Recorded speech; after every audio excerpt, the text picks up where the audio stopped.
কৃপাধন্য এই যে দুজন বাবু অনাদি মোহন মণ্ডল এবং দুর্গা রানী মণ্ডলের আঙিনা আজ ভগবান আসছেন, ভগবান আসবেন, তার জন্য আমরা সবাই ডাকতে বসেছি। আগামী দিন অরুণ উদয় থেকে যেন ভগবান এই বাড়িতে আসেন, তার জন্য অধিবাস করতে এসেছি। অধিবাস কথাটা বসবাস করার স্থান, অধি অর্থাৎ সুপ্রিম পাওয়ার, তাকে ডেকে এনে এখানে বসবাস করার জন্য, আমন্ত্রণ করার জন্য আজকে আমরা বসেছি। কার ডাকে আজকে আসবে? শুধুমাত্র এই যে পাঠ কীর্তন, এই যে তুলসী আরতি, তুলসী বন্দনা, বৈষ্ণব বন্দনা এগুলো করলেই যে ভগবান আসবে তা নয়। কার এর ভিতর থেকে কে একবার চোখের চলে তাকে একবার ডেকে বলবে, হে প্রভু এসো এসো গৌর হরি, একবার যদি কেউ ডেকে বসে তার ডাকে চলে আসতে পারে। এই জন্য আমরা সকলেই মিলে আজকে ডাকতে বসেছি। কে কেমন বলছে, বেদে বলছে ঈশাবাস্যমিলম যৎকিঞ্চ জগত্তান জগত তেন তেক্তেন ভুঞ্জিতাম আগ্রিত শাসিতাম। বলছে তুমি জগতে যা কিছু দেখতে পাচ্ছ সব ঈশ্বর, ঈশ্বর ভিন্ন অন্য কিছু নাই। ভক্ত প্রহ্লাদ তো বলেছিল, বাবা ঈশ্বর কোথায় নেই, সমস্ত জায়গায় আছে, সবকিছু ভিতরে ঈশ্বর। বিজ্ঞান প্রমাণ করেছে, আমাদের সনাতন ধর্ম কত আগে বলে দিয়েছে বেদে, আর বিজ্ঞান এখন প্রমাণ করছে সবকিছু ভিতরে ঈশ্বর। বলছে বিজ্ঞান বলছে একটি কণাকে ভাঙলে অণু পাওয়া যায়, একটি পদার্থকে ভাঙলে অণু পাওয়া যায়, অণুকে ভাঙলে পরমাণু পাওয়া যায়। একসময় বিজ্ঞান বলেছিল এই পরমাণুকে আর ভাঙা যায় না, কিন্তু পরবর্তীতে বলছে না, এটাকে ভাঙা যায়। পরমাণুকে ভাঙলে পরে ইলেকট্রন, প্রোটন আর নিউট্রন পাওয়া যায়।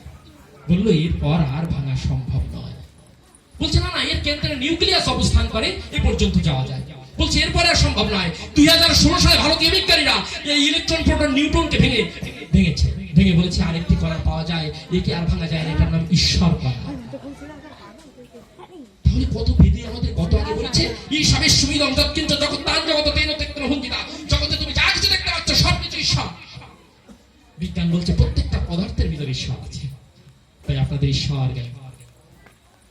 কিন্তু ভাগবতে বললেন ঈশ্বর পরম কৃষ্ণ সচ্চিদানন্দ বিগ্রহ অনাদিরাদি গোবিন্দ সর্বকারণ কারণ। জগতে ঈশ্বর আছে অনাদিরাদি গোবিন্দ সর্বকারণের যিনি কারণ, আমরা তাকে ঈশ্বর বলে নিয়েছি। আমরা সেই ঈশ্বরের নাম গুণাগুণ কীর্তন করবো বলে, সেই ঈশ্বর ভগবান শ্রীকৃষ্ণ, সেই ঈশ্বরের কৃপাধন্য কৃপামূর্তি যুগাচার্য শ্রীমদ জগৎগুরু পঞ্চানন গোস্বামী প্রেমানন্দ নিতাই গৌর হরি বল। আমরা আজ এখানে ভাগবত কথা শ্রবণ করব। এই ভাগবত কথা শ্রবণ করতে হয় কেন? এই ভাগবত কথা শ্রবণ করতে হয় কেন? একটু আগে শ্রীমদ ভগবত গীতা থেকে শ্রবণ করেছেন আপনারা, দুইটা গ্রন্থ, একটা হচ্ছে শ্রীমদ ভগবত গীতা আর একটা হচ্ছে শ্রীমদ ভাগবত। এটা দুইটা গ্রন্থ। আমি আপনাদের এলাকায় নতুন আসছি, আগে কখনো আসি, আমার খুব ভালো লাগছে। আমি ক্ষমা চেয়ে নিচ্ছি উজ্জ্বল বাবুর কাছে, আমি আসতেছি না, কষ্ট হয়ে যাচ্ছিল। উজ্জ্বল বাবু যে যজ্ঞ করতে গেলে বর্গীয় জ তো প্রথমে, আর ওইটা আর ওই যজ্ঞর অন্তর্য, দুটো যজ্ঞ। তাই এই যজ্ঞটা করতে গেলে যোগ্য ব্যক্তি হতে হয়, তাহলে যজ্ঞ করা যায়। যোগ্য ব্যক্তি না হলে যজ্ঞ করা সম্ভব না। তো উনি এমন যোগ্য ব্যক্তি বলে মনে হয়েছে, আমাকে এমন ভাবে অনুনয় করে, ওনার মতো মানুষ, আমার লজ্জা লাগছে যে এমন অনুনয় করছে। যদিও আমি আসবো, আমি বলেছি অরুণ সাধুকে, তারপরেও আমি তার কাছে করজোড়ে ক্ষমা চাচ্ছি যে আপনার আনন্দ যজ্ঞে আপনি ভগবানকে ডেকে এনে আমার মতো অধমকেও সেখানে একটু সুযোগ করে দিয়েছেন। আপনাদের এত এত সাধুগুরু বৈষ্ণবের চরণ ধরি পুরানো সুযোগ করে দিয়েছেন, এমন লোক আর কয়েকজন আছে।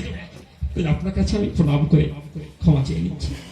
তাই আজকে ভাগবত পাঠ আমরা বলেছি দুটো গ্রন্থ, শ্রীমদ ভগবত গীতা আর শ্রীমদ ভাগবত, দুইটা গ্রন্থ। একটি মহাভারতের ভীষ্ম পর্বের অন্তর্গত, ভগবান শ্রীকৃষ্ণ অর্জুনকে যে উপদেশ দিয়েছিলেন ওটা শ্রীমদ ভগবত গীতা, একটু আগে পাঠ। এখন শ্রীমদ ভাগবত। ভাগবতটা কি? শ্রীমদ গীতাটাকে বুঝতে পেরেছেন না? মহাভারতের মধ্যে ভীষ্ম পর্বে যখন কুরুক্ষেত্রের যুদ্ধ হয়, সেই ভীষ্ম পর্ব কুরুক্ষেত্রের যুদ্ধের ময়দানে যখন ভগবান শ্রীকৃষ্ণ অর্জুনকে যে উপদেশ দিয়েছিলেন ওটা আলাদাভাবে সংকলিত করে একটা বই রচনা হয়েছে আমাদের শাস্ত্র গ্রন্থ, সেটার নাম কি? শ্রীমদ ভগবত গীতা। ওটা হচ্ছে ভগবত আর এটা হচ্ছে ভাগবত। এতক্ষণ ভগবত পাঠ শুনেছেন, এখন ভাগবত পাঠ। তা ভাগবতটা কেন হলো? এই দুটো গ্রন্থ একই ব্যক্তি রচনা করেছেন। ওটিও মহামণি কৃষ্ণদয়াল বেদব্যাস, যেহেতু মহাভারতের ভিতর সেহেতু বেদব্যাস ভগবান শ্রীকৃষ্ণের মুখে নিশ্চিত বাণী কিন্তু লিখলেন বেদব্যাস। আর ভাগবতটাও বেদব্যাস। কেন লিখলেন? এই মহামুনি কৃষ্ণদৈবান বেদব্যাস। আপনারা জানেন আমাদের এই সনাতন ধর্মে চার বেদকে চার ভাগে বিভক্ত করেছে এবং আমাদের 18 খান এবং অনেক উপপুরাণ উনি রচনা করেছেন। এই সমস্ত রচনা করার পর ওনার মনে এক অহংকার জন্ম নিয়েছে। ভাগবতের কথা বলছি, ভাগবত কেমন করে শুরু? কি অহংকার? আমি মহামুনি কৃষ্ণদৈবান বেদব্যাস, আমি জগতের সব শাস্ত্র রচনা করেছি। দেখেছেন কি হয়েছে? সর্বনাশ হয়ে গেছে। ভগবান বলেছেন আমি জগতে দুইটা জিনিস সহ্য করতে পারি না। কি? একটা হচ্ছে অহংকার। এই জগতে যে যাই অহংকার করবে সেই অহংকার যতক্ষণ পর্যন্ত চূর্ণ বিচূর্ণ না হবে ততক্ষণ পর্যন্ত এই জগৎ থেকে সে যেতে পারে না। আপনার গ্রামের দিকে তাকিয়ে দেখুন, আমি আসিনি কোনো যে জানি অহংকার করেছিল, ধন্য অহংকার দেখুন আর নাই, চূর্ণ বিচূর্ণ হয়ে গেছে। ব্রেন্নি অহংকার যে আমি ভীষণ মেধাবী,